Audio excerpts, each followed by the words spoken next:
ఇప్పుడు నిర్భయ సంఘటనలో మనం ఒక చిన్న ఎగ్జాంపుల్ తీసుకుంటే లాయర్ ఏం మాట్లాడాడండి కోర్టులో, ఈ అమ్మాయికి 9 ఏంటి పని, అదే నా కూతురు గనక అట్లా బాయ్ ఫ్రెండ్తో కలిసి సినిమాకి వెళ్ళుంటే నేను పెట్రోల్ పోసి తగలబెట్టేవాడిని అని ఒక లాయర్ మాట్లాడాడు. ఆ లాయర్ని శిక్షించినప్పుడు కామన్ మ్యాన్ ఇలా మాట్లాడక ఇంకెలా మాట్లాడతారు అండ్ ఇక్కడ అదే చెప్తున్నానండి, అసలు ఎక్కడ చేసినా ఏమి చేయకపోయినా ఆడదాని తప్పైపోతుంది బతికున్నందుకు. అంతే, చదువుకున్న వాడు కూడా ఇలా ఆలోచిస్తుంటే చదువు లేని వాళ్ళు ఇలా కాక ఇంకెలా ఆలోచిస్తారు? తప్పకుండా చెప్పండి sir, before we go to Ramesh garu, Sudhakar గారు. రేపిస్ట్లో మేడం చెప్పినట్టు కులానికో మతానికో ప్రాంతానికో సంబంధం ఆ ప్రొఫైలింగ్ మనం అసలు అది లేదు. కానీ ఒకటి వాస్తవంగా మేడం చెప్పారు కదా, ఇది చాలా తెలిసిన వాళ్ళు రేప్ అక్యూజ్డ్లో మోస్ట్ ఆఫ్ ది కేసెస్లో నోన్ పర్సన్స్ 90%, ఎక్సెప్ట్ మనం Disha case it's different case. Known persons, తండ్రో బ్రదరో కజినో మామనో లేకపోతే ఇంటి పక్కన ఉన్న నైబరో వాచ్మెన్నో లేకపోతే పక్కనుండే వ్యక్తులు, స్కూల్లో ప్రిన్సిపల్లో ఇక్కడ జరిగింది కదా స్కూల్లో లేకపోతే పనిచేసే. సో నోన్ పర్సన్స్ ఎక్కువ ఉంటుంటారు.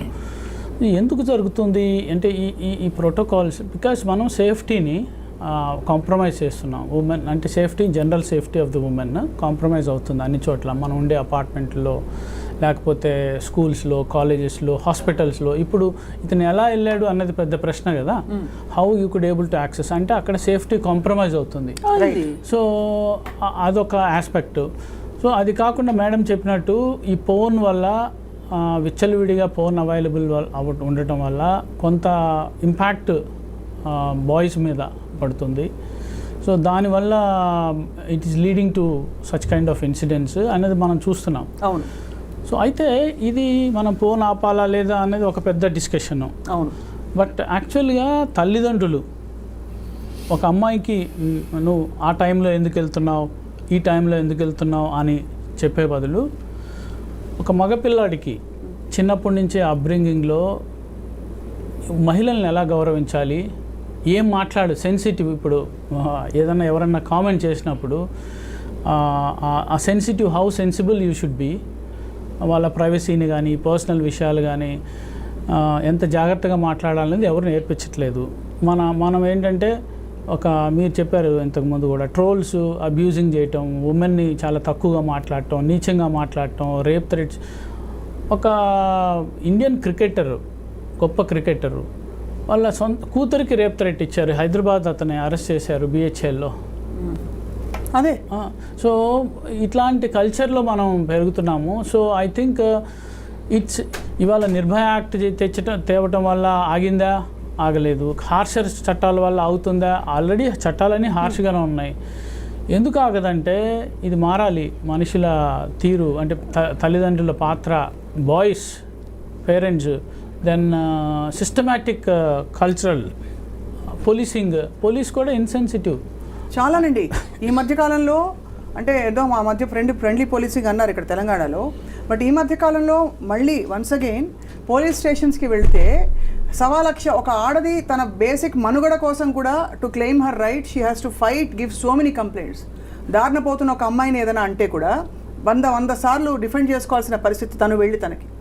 సో ఒక వ్యవస్థీకృతంగానే చాలా లొసుగులు, డొలతనం ఉంది ఇళ్లలో. మీరు చెప్పారు సుధాకర్ గారు, అసలు మీరు అన్నట్టు, కృష్ణకుమార్ గారు అన్నట్టు, కూతుర్ని ఒకలా ట్రీట్ చేస్తారు, భార్యని ఇంకా హేళనగా తీసిపడేసి ఒక పని మనిషి కంటే కొంచెం ఒక 2 మెట్లు ఎక్కువ ట్రీట్ చేసే ఎన్ని ఇళ్ళు ఎన్ని కొంపలు చూస్తున్నాండి మనం అనకూడదు. కానీ అందుకే మగపిల్లలు అలాగే తయారవుతారు. సో అంటే ఫ్రాంక్లీ రేపు సంజయ్ రాయ్ లాంటి వ్యక్తులు, రమేష్ గారు, వాళ్ళు ఎక్కడో వేరే గ్రహం నుంచి ఊడిపడలేదు. మన సమాజం మధ్య వాళ్ళకి తల్లి చెల్లి, బహుశా ఇంట్లో ఆడవాళ్ళు ఉండే ఇంట్లో పెరిగిన వాళ్ళే. మీరు చెప్పండి సార్, ఎందుకు ఇన్ని చట్టాలు వచ్చినా why is it that we are seeing repeated offences like this, crimes like this? Madam, మీరు ఇప్పుడు చట్టాల గురించి చెప్తే, నేను ఒక అగ్రిమెంట్ తీసుకున్నాం అనుకోండి, 100 పేజీలు రాసినా దాన్ని ఉల్లంఘించవచ్చు. మనకి ఏంటంటే ఎథికల్ వాల్యూస్ ఉండాలి, మోరల్ వాల్యూస్ ఉండాలి. ఇప్పుడు 2 ఫ్రెండ్స్ ఉంటారు, ఏదో బిజినెస్ స్టార్ట్ చేశారు అనుకోండి, ఒకరి మీద ఒకరు నమ్మకం అన్నది ఇంపార్టెంట్. 1000 పేజీల అగ్రిమెంట్ రాసుకున్నా దే కెన్ బ్రేక్ ఇట్. అదేవిధంగా మన చట్టాలు లొసుగులు ఎదుగుతూనే ఉంటారనమాట.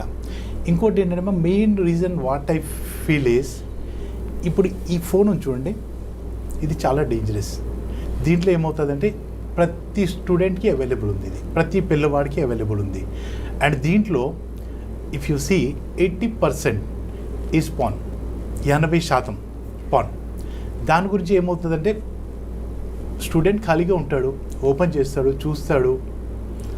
కానీ మీరు అనేది రైటే సార్, ఇది కానీ ఇవాళ రోజున మనకి ఎలక్ట్రానిక్ ఈ క్లాస్ రూమ్స్ వచ్చేసి రకరకాల ఆన్లైన్ లెర్నింగ్ ఇవన్నీ వచ్చేసిన తర్వాత కోవిడ్ తర్వాత ఇది ఒక ఇన్నోవేటబుల్ ఆప్షన్ అయిపోయింది. మనం ప్రాక్టికల్ గా కూడా ఆలోచించాలి కదా Ramesh garu. We can't move away from technology.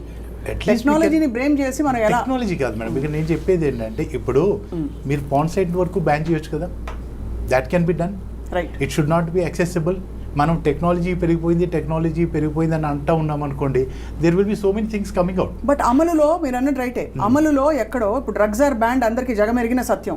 ఎక్కడి నుంచి వస్తున్నాయి, పుట్టుకొస్తున్నాయి రేవ్ పార్టీలు, డ్రగ్స్. మరి అదే కదా మేడం. అంటే ఏదైనా బ్యాన్ చేసినా దాని వ్యవస్థని చొచ్చుకెళ్ళిపోయి కావాల్సింది తెచ్చుకునే అంత ఒక క్రిమినల్ ఇది బయటకు వచ్చేసిందండి యువతలో కావచ్చు. అంటే దాని Antisocial అర్థం personalities. ఏంటి మేడం, మన మోరల్ వాల్యూస్ పోయినట్టే కదా. పోయినట్టు. Let it be politicians, let it be parents. పిల్లల్ని వదిలేస్తున్నారు పిల్లలు, అదే ఎందుకంటే they both want to do job, they both want to earn money. దాని గురించి పిల్లల్ని వదిలేస్తున్నారు, వాళ్ళు ఖాళీగా ఉంటారు. What they will do? ఇట్లాగేంటంటే అంటే మనం ఏంటంటే ఇక్కడ ఐవ్ సీన్ ఇట్లా ఎన్నో కేసెస్ వస్తాయి, మనం 4 రోజులు మాట్లాడుకుంటాం, తర్వాత క్లోజ్ అయిపోతుంది. It is better we find a solution.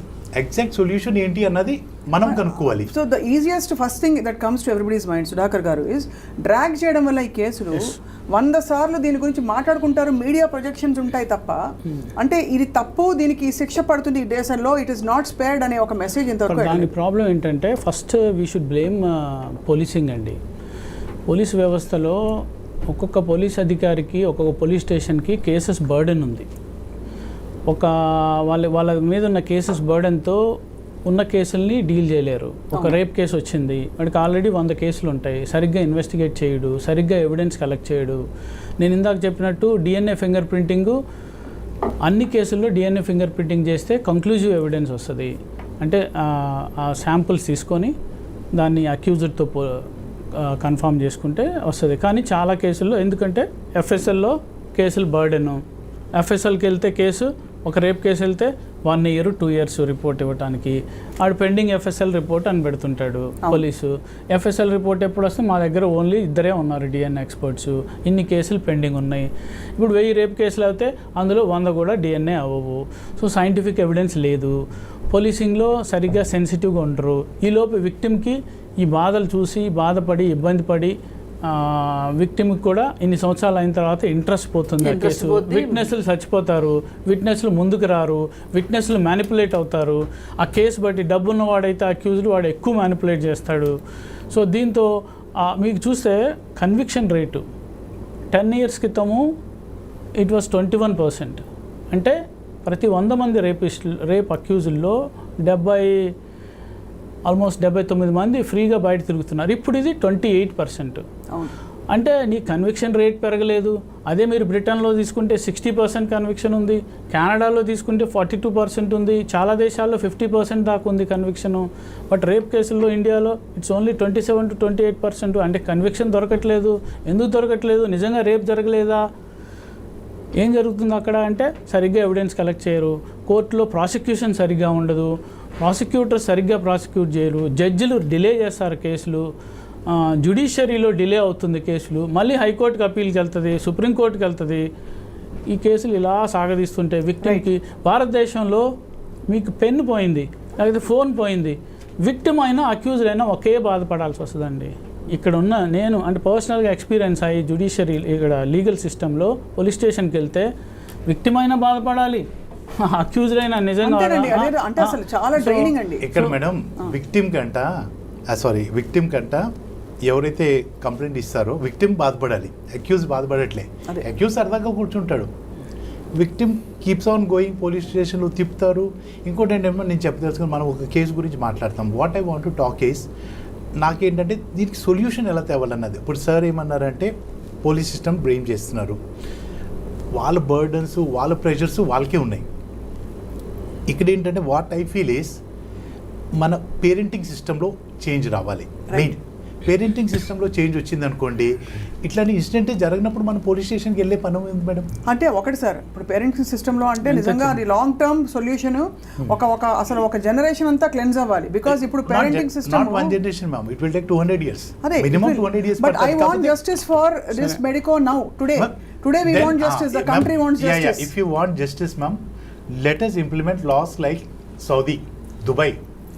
Immediate గా మీకు రిజల్ట్ వచ్చింది అనుకోండి. అంటే త్వరిత justice delayed is just denied అంటున్నారు మీరు బేసికల్లీ. ఆయన అంటున్నారు చేతులు నరికేయాలి అంటున్నారు. అంతే మేడం. ఎందుకంటే ఆయన అంటున్నారు ఏంటంటే మ్యామ్, అలాగే అనుకోండి sir,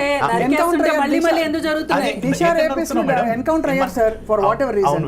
what happened sir, what changed ఈ వారంలోనే 15? అంటే I not being cynical sir. One ma'am, ఇప్పుడు మేడం 15 అన్నారు కదా, అలాంటి 4-5 ఇన్సిడెంట్స్ జరిగితే ఒక 5 వచ్చేమో ఈ రోజు.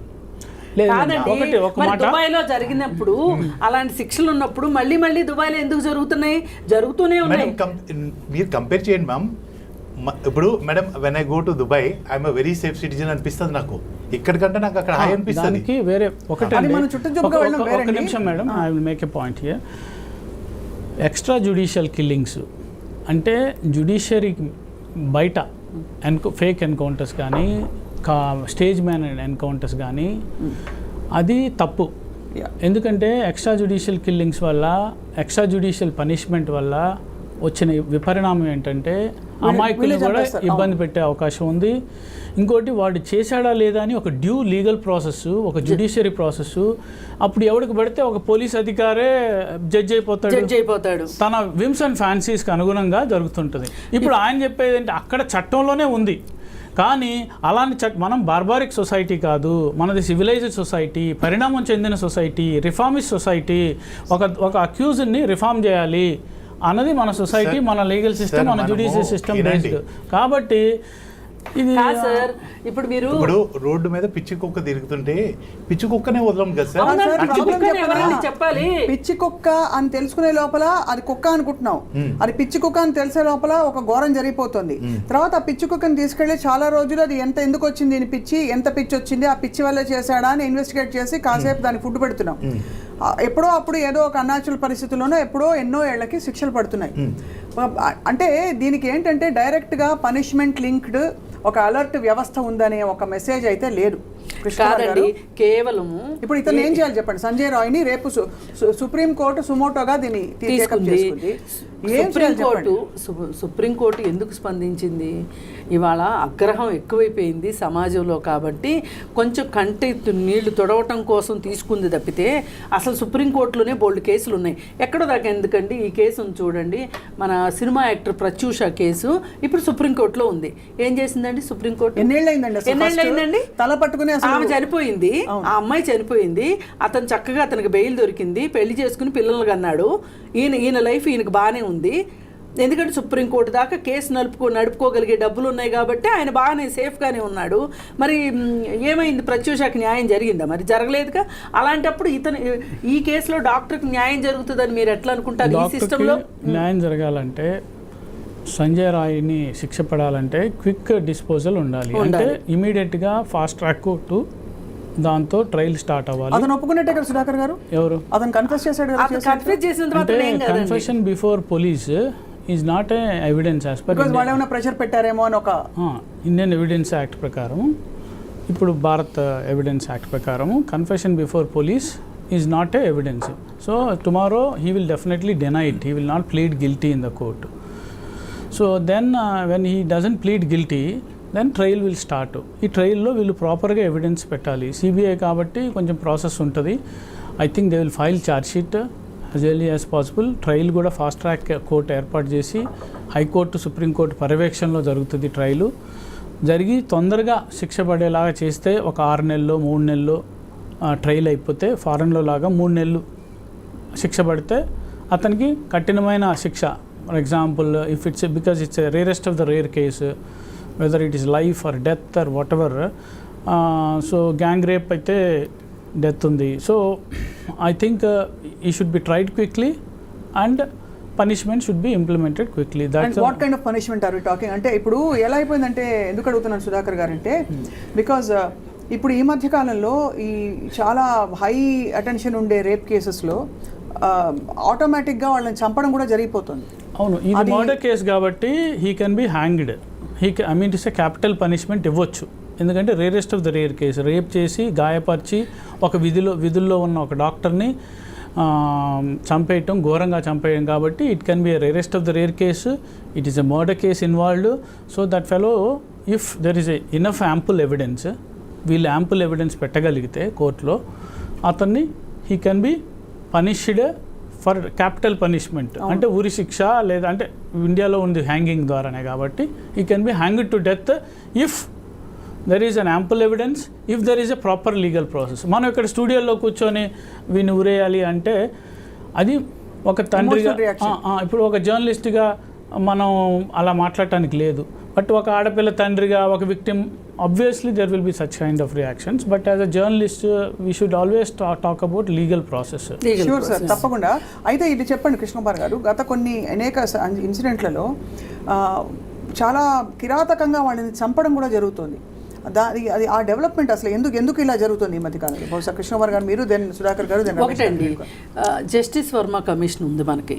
ఇది నిర్భయ చట్టం రూపొందించిన ఆయన్ని మీరు అసలు